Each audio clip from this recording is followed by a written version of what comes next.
వికారాబాద్ జిల్లా కలెక్టరేట్ కార్యాలయ ఆవరణలో జాతీయ ఓటర్ దినోత్సవ కార్యక్రమం నిర్వహించారు. ఈ కార్యక్రమంలో భాగంగా కలెక్టర్ ప్రతీక్ జైన్ ఆధ్వర్యంలో ర్యాలీ చేపట్టారు. 18 సంవత్సరాలు పూర్తయిన ప్రతి ఒక్కరూ ఓటరుగా నమోదు చేసుకోవాలని కలెక్టర్ సూచించారు. ప్రజాస్వామ్యంలో ఓటు హక్కు వజ్రాయుధమని అన్నారు.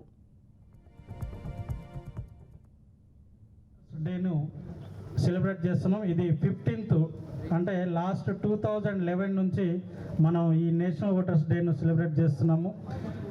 ఈ 25th January 1950 నుంచి election commission of India establishment కావడం జరిగింది. ఆ రోజు నుంచి మనం ఈ కార్యక్రమాలు చేపడుతున్నాం. కాదంటే ఎన్విడి అనేది ప్రత్యేకంగా స్పెషల్గా తీసుకొచ్చింది.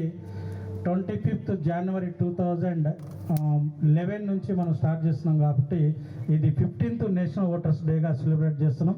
దేశవ్యాప్తంగా కూడా ఈరోజు మనం సెలబ్రేట్ చేయడం జరుగుతుంది. ముఖ్య ఉద్దేశం ఏంటంటే అందరిలో అవేర్నెస్ రావాలి అండ్ యాక్టివ్నెస్ పార్టిసిపేషన్ కూడా ఓటర్స్ యొక్క పార్టిసిపేషన్ కూడా అవసరం ఉంది. కాబట్టి ఆ ఓటు యొక్క ప్రాధాన్యతను గుర్తించే విధంగా మనం నేషనల్ ఓటర్స్ డేను ఎవ్రీ ఇయర్ 25th